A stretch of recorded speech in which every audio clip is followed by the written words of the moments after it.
Hello दोस्तों, स्वागत है आपका हमारे यूट्यूब चैनल में। दोस्तों, आज मैं आपके सामने अकबर बीरबल कहानी की श्रृंखला से एक और नया किस्सा सुनाने जा रहा हूं, जिसका शीर्षक है जब बीरबल बच्चा बने। तो दोस्तों, आरंभ करते हैं। एक बार की बात है, बीरबल को दरबार आने में देरी हो गई।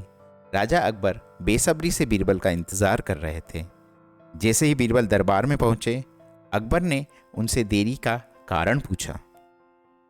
बीरबल कहने लगे कि आज जब वह घर से निकल रहे थे तो उनके छोटे छोटे बच्चों ने उन्हें रोक दिया और कहीं न जाने की जिद करने लगे।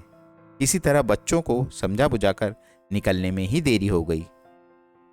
राजा को बीरबल की इन बातों पर बिल्कुल यकीन नहीं हुआ। उन्होंने सोचा कि बीरबल देर से आने का झूठा बहाना कर रहे हैं। उन्होंने बीरबल को कहा कि बच्चों को मनाना इतना भी कठिन काम नहीं है। अगर वे न माने तो थोड़ा डांट डपट कर उन्हें शांत किया जा सकता है। वहीं बीरबल इस बात से परिचित थे कि बच्चों के मासूम सवालों और जिद को पूरा कर पाना बेहद मुश्किल होता है। जब अकबर इस बात से संतुष्ट न हुए तो बीरबल को एक उपाय सूझा। उन्होंने राजा के सामने एक शर्त रखी। उन्होंने कहा कि वह इस बात को सिद्ध कर सकते हैं कि छोटे बच्चों को समझाना बहुत मुश्किल होता है, लेकिन इसके लिए उन्हें एक छोटे बच्चे के जैसा व्यवहार करना होगा। वह राजा को उन्हें समझाना होगा। राजा इस शर्त के लिए तैयार हो गए। अगले ही पल बीरबल एक बच्चे के जैसे चिल्लाने और रोने लगे। राजा ने उन्हें मनाने के लिए उन्हें अपनी गोद में उठा लिया।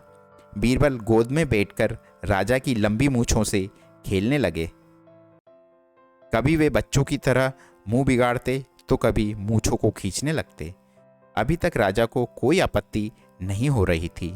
जब बीरबल मूंछों से खेलकर थक गए तो गन्ना खाने की जिद करने लगे। राजा ने बच्चे बने बीरबल के लिए गन्ना लाने का आदेश दिया। जब गन्ना लाया गया तो बीरबल ने नई जिद पकड़ ली कि उन्हें छिला हुआ गन्ना चाहिए। एक सेवक द्वारा गन्ने को छीला गया।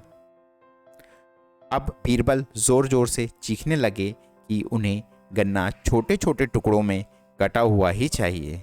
उनकी जिद को पूरा करने के लिए गन्ने को छोटे छोटे टुकड़ों में काटा गया।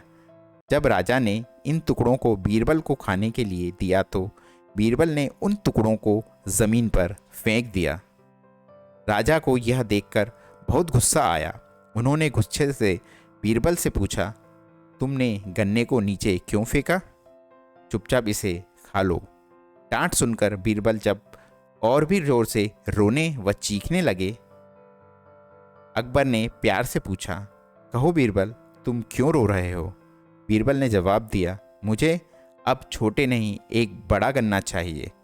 अकबर ने उन्हें एक बड़ा गन्ना लाकर दिया, लेकिन बीरबल ने उस गन्ने को हाथ तक नहीं लगाया।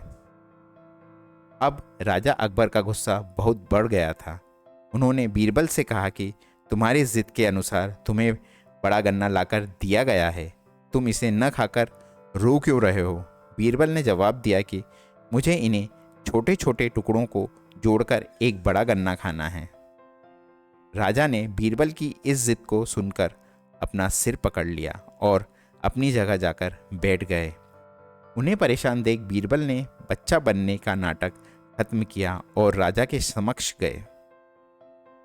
उन्होंने राजा से पूछा, क्या अब आप इस बात से सहमत है कि बच्चों को समझाना यकीनन एक मुश्किल काम है? राजा ने हाँ से सिर हिलाया और बीरबल को देखकर मुस्कुराने लगे। तो दोस्तों, इस कहानी से हमें जो सीख मिलती है वह यह है कि इस कहानी से हमें यह जानने को मिलता है कि बच्चे बहुत मासूम होते हैं। अक्सर हम उनके नादान सवालों का जवाब नहीं दे पाते, लेकिन फिर भी उन्हें प्यार से समझा कर व उन्हें उदाहरण देकर उनकी जिद व जिज्ञासा को शांत किया जा सकता है। तो दोस्तों, आज हमारी कहानी यहीं समाप्त होती है। अगर आपको हमारी यह कहानी पसंद आई हो तो इस कहानी को लाइक करें, हमारे चैनल को सब्सक्राइब करें। Thank you.